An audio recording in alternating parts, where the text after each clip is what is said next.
जय सीताराम जी। सतवस्तु के कुदरती ग्रंथ के अनुसार युवावस्था की भक्ति अर्थात समभाव समदृष्टि की युक्ति के अनुशीलन से होने वाली प्रमुख उपलब्धियां इस प्रकार हैं।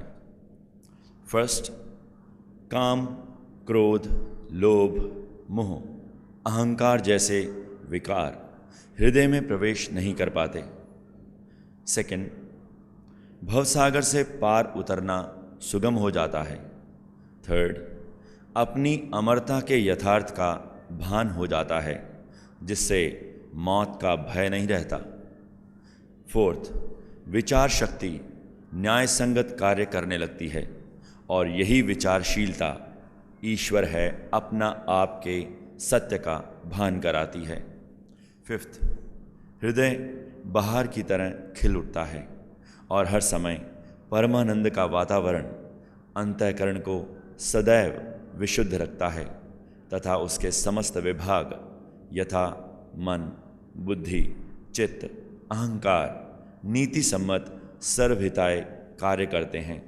सिक्स्थ, मन, वचन, कर्म में सदैव सुकर्मों का राज होता है जो धर्मपरायणता का सूचक होता है। सेवेंथ, सम, संतोष, धैर्य और विचार शक्ति ताकतवर होने के कारण सच्चाई धर्म के रास्ते पर चलना सुगम हो जाता है। इस प्रकार उसकी ज्ञानेंद्रियां केवल सत्य ज्ञान एवं सात्विक आहार ही धारण करती हैं, जिसके फलस्वरूप उसके आचार विचार व व्यवहार सात्विक हो जाते हैं। फिर उसकी कर्मेंद्रियां सत्य धर्म के अनुकूल ही प्रत्येक कर्म करती हैं। तात्पर्य यह है कि इंसान फिर जो भी करता है वह सुकर्म ही कहलाता है।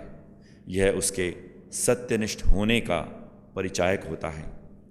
एट्थ, आध्यात्मिक, आधिदैविक और आधि भौतिक इन तीनों तापों से सुरक्षित रहता है, तभी तो कोई मानसिक कष्ट नहीं भोगना पड़ता। नाइन्थ, ख्याल अंदरूनी वृत्ति में कुदरत के वाली के साथ जुड़ा रहने के कारण बहरूनी वृत्ति में दिखाई देने वाले कुदरती दृश्यों के साथ नहीं जुड़ता।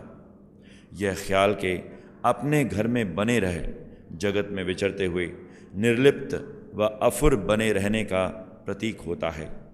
यह होता है 5 ज्ञानेंद्रियों का दमन हो जाना और मन शैतान का मुख जगत की ओर से मुड़ जाना। 10th, उत्तम व्यक्तित्व वाला इंसान बनता है जिसकी शान निराली होती है। 11th, सर्वव्यापक भगवान को मानने वाला होता है तथा उसी का ही जंचर बंचर और जगत जहान में एहसास कर सत्यनिष्ठा से वर्तमान में जीता है और यश कमाता है।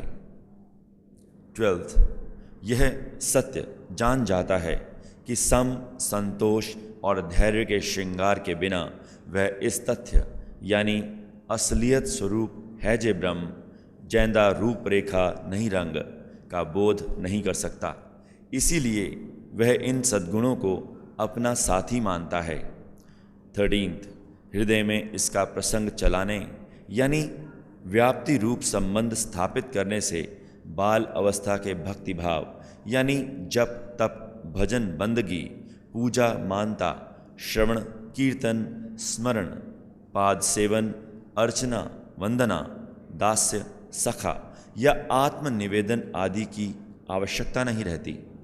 तात्पर्य है कि फिर सेवक स्वामी भक्त भगवान गुरु चेले आदि किसी प्रकार के बंधनमान भक्ति भाव की आवश्यकता नहीं रहती। 14th, समभाव समदृष्टि पर पक्का हो जाने वाला त्रिकालदर्शी हो जाता है यानी जेड़ी गुजर गई जेड़ी इस वक्त जेड़ी आने वाली बात जान सकता है। 15th, जन्म मरण रोग सोग खुशी गमी मान अपमान अमीरी गरीबी में एक रस रहता है। 16th, सदा हुक्म को पकड़ता है और सुपुत्र कहलाता है। यह उसकी समभाव समदृष्टि में प्रवीणता जनाता है। 17th, आत्मपद की प्राप्ति कर ब्रह्म पदवी को पा जाता है और रोशन नाम कहलाता है। 18th, सदा विजयी रहता है और उसी की सदा जयकार जयकार जयकार होती है। 19th, सज्जन दृष्टि होने के कारण उसके लिए कोई वैरी, दुश्मन, शत्रु, भला बुरा, खोटा खरा, बड़ा छोटा नहीं रहता। 20th, कदम कदम पर विचार द्वारा अपने आप को पकड़ता है। 21st, सज्जन वृत्ति पकड़ सबके साथ एक सा वर्ताव करता है और किसी भी ऐसी बात को हृदय में जगह नहीं देता जो कल्पना का कारण बने और चुगली बनकर बाहर निकले। 22nd, उसकी निर्मल बुद्धि सज्जनता का प्रतीक हो जाती है और वह सबको सज्जन मान हर एक से सज्जनता का ही व्यवहार करता है। 23rd, समभाव समदृष्टि का उपदेश धारण करने से कलुकाल के भावों व स्वभावों से छुटकारा मिलता है, क्योंकि उस सज्जनता के प्रतीक को सारा विस्तार भी सज्जन ही प्रतीत होता है। 24th, किसी के पंजे में आकर अपने सद्गुण छोड़ कलयुगी भाव स्वभाव नहीं अपनाता। 25th, वह सत्यनिष्ठ अपने हृदय रूपी सचखंड को सच्चाई से भर लेता है और उसकी सुगंधी कुल संसार में फैलती है। 26th, सारी दुनिया की चेतन शक्ति को एक आद ज्योत ही मानता है, इसलिए दुनिया को उसी का पसारा समझ अपने से अलग कुछ भी दूसरा नहीं मानता। 27th, सम मानता है, सम जानता है और सम की पहचान कर समदृष्टि कहलाता है।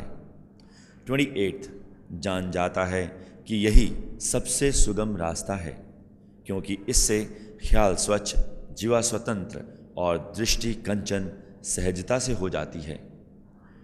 29th, इससे शरीर रूपी मशीनरी के पुर्जे चिरकाल तक स्वस्थ और निरोगी रहते हैं।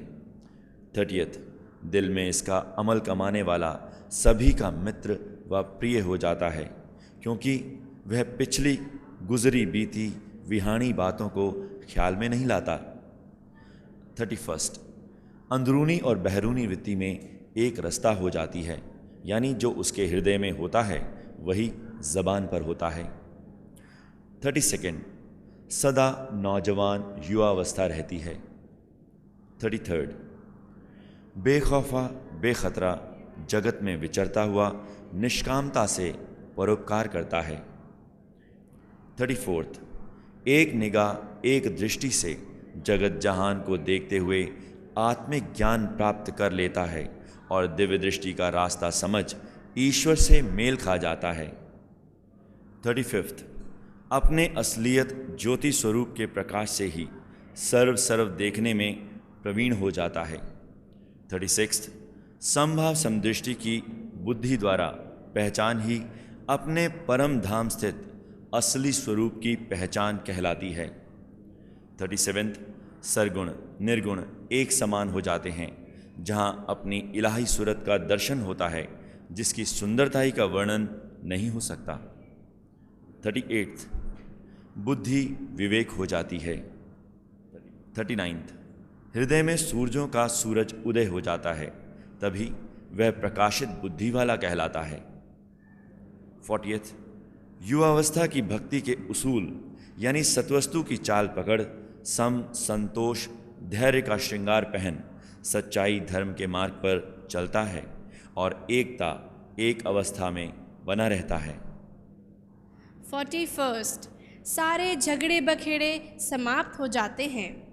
42nd, हृदय में सत्वस्तु छा जाती है। ऐसे सज्जन को सब कुछ प्राप्त हो जाता है और वह अमीरों का भी अमीर कहलाता है।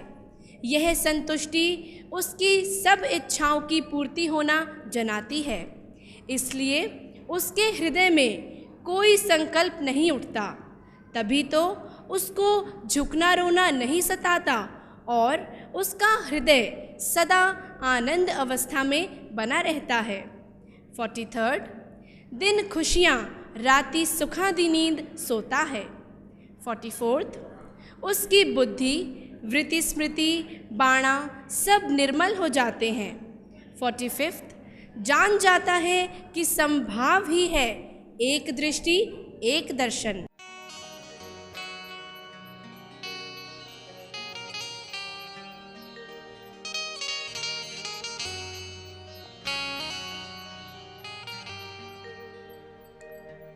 सज्जन दयालु श्री रामचंद्र जी के मुख के शब्द।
समदृष्टि से अंदर की वृत्ति भी दमन हो जाती है और बाहर की भी जीती जाती है। 47 समभाव समदृष्टि का प्रचार करने हेतु सर्वप्रथम समभाव खुद पकड़ता है और सम के वर्ताव द्वारा दूसरों को भी तद अनुसार प्रभावित करता है, ताकि वे भी समभाव समदृष्टि का अनुशीलन करने में ही अपना हित माने। इस तरह दूसरों को भी अपने साथ मिलाते जाता है, यानी युवा अवस्था की भक्ति अर्थात समभाव समदृष्टि की युक्ति की महान महिमा से सबको परिचित कराना अपना कर्तव्य समझता है। 48 सबको एक नज़र से देखता व व्यवहार करता है।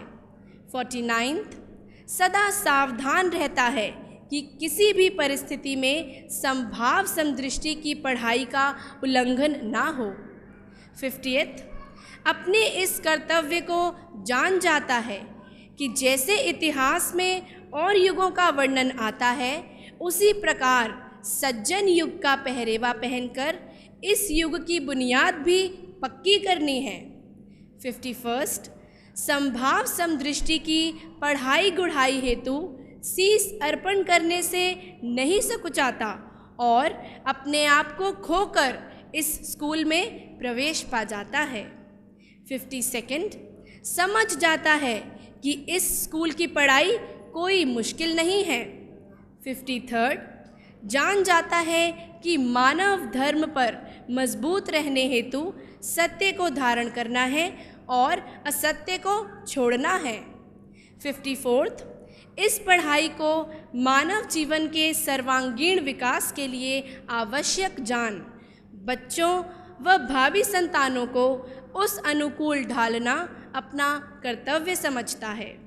55 मर्यादा पर अटल रहे समभाव समदृष्टि के अनुकूल ही अपने भाव स्वभावों पर सदैव परिपक्व रहता है। 56 उसका हृदय व घर सतयुग हो जाता है। 57 समवृत्ति होने से संसारी व परमार्थी दोनों राज्य प्राप्त हो जाते हैं। 58 जान जाता है कि समभाव समदृष्टि के स्कूल की पढ़ाई है सज्जन शब्द चलाओ जितो मृतलोकनु। 59 बल की प्राप्ति हो जाती है और शक्ति ताकतवर हो जाती है तथा एक दृष्टि एकता और एक अवस्था हो जाती है। 60 संतोष धैर्य सच्चाई धर्म के सवाल हल हो जाते हैं, यानी उसका हृदय वज्र व विशाल हो जाता है। 61 उच्च बुद्धि उच्च ख्याल भक्ति प्रबल और शक्ति ताकतवर हो जाती है। 62 संसारी और शास्त्र दोनों का कनरस छूट जाता है और जीव विश्राम पा जाता है। 63 तीनों तापों का टेम्परेचर जो घटता बढ़ता रहता है वह समाप्त हो जाता है। 64 उसे समभाव जो एक निगाह एक दृष्टि देखनी होती है बिना यत्न के उसकी प्राप्ति हो जाती है। यह है जन्म की बाजी को जीत लेना, यानी जन्म मरण के चक्रव्यूह से छुटकारा पाना। 65 समचित्त अर्थात उसके चित्त की अवस्था या वृत्ति सब जगह समान रहती है और उसका चित्त कहीं दुखी या क्षुब्ध नहीं होता। वह धैर्य युक्त उदासीन और तटस्थ रहता है और उसकी प्रज्ञा एक ही विषय पर केंद्रित रहती है। 66 समदर्शी होता है, यानी सब मनुष्यों स्थानों और पदार्थों आदि को समान दृष्टि से देखता है। हम कह सकते हैं कि वह देखने में किसी प्रकार का भेदभाव नहीं रखता, तभी तो वह समान प्रकृति वाला कहलाता है। ऐसे समदर्शी की ही दृष्टि समदृष्टि कहलाती है। 67 उसकी बुद्धि सुख और दुख हानि और लाभ सब में समान रहती है, तभी तो वह समबुद्धि कहलाता है। 68, इस सत्य को जान जाता है कि शरीर नाशवान है लेकिन आत्मा सदा अजर अमर है। 69, जान जाता है कि इस संसार में ना कोई गुरु है ना कोई चेला है, वह आप ही गुरु है, आप ही चेला है, क्योंकि गुरु भी बंधन है और चेला भी बंधन है, वह इस बंधन से रहित है। 70, अज्ञानता का नाश हो जाता है।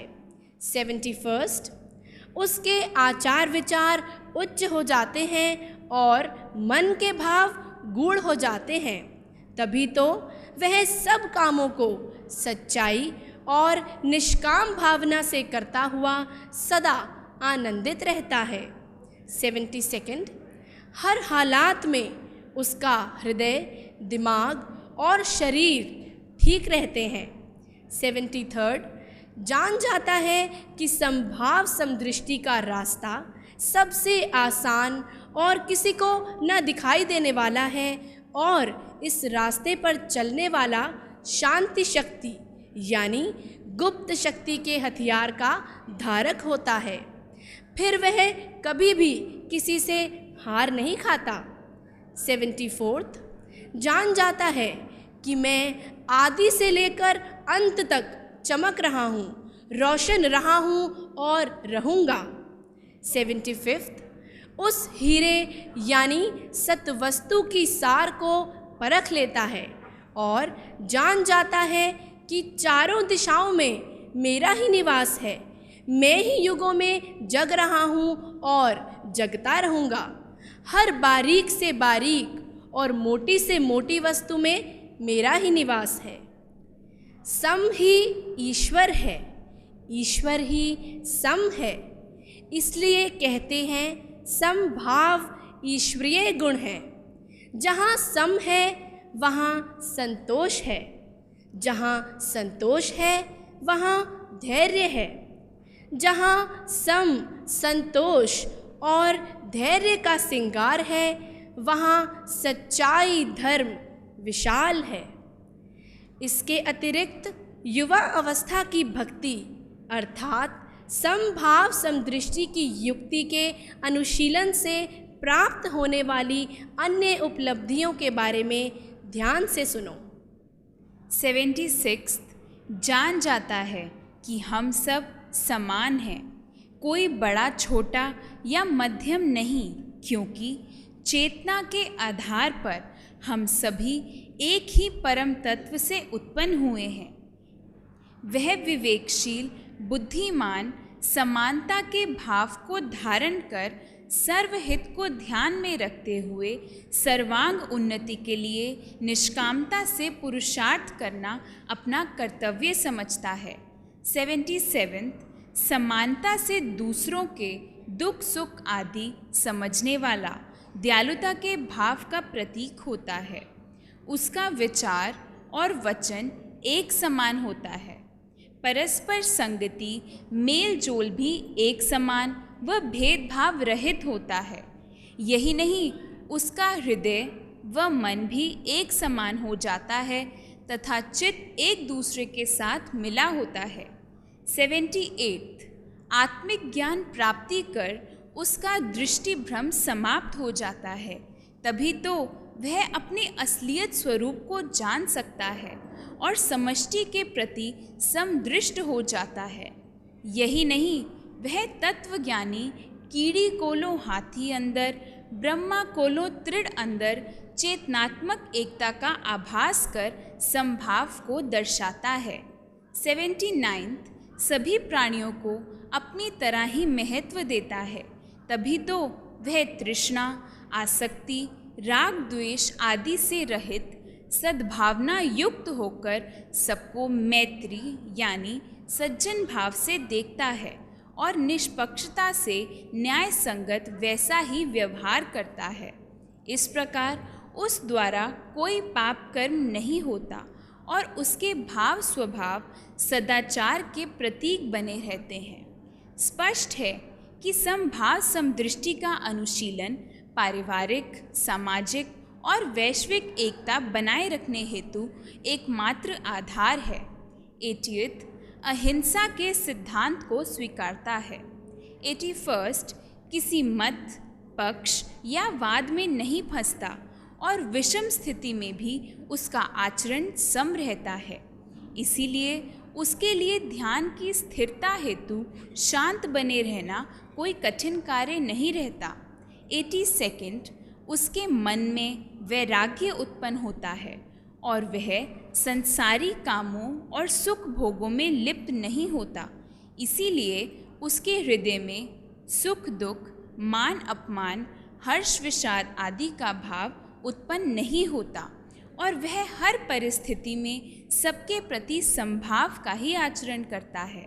यह उसका अंदरूनी वह बैरूनी वृत्ति में संतुलित होना जनाता है।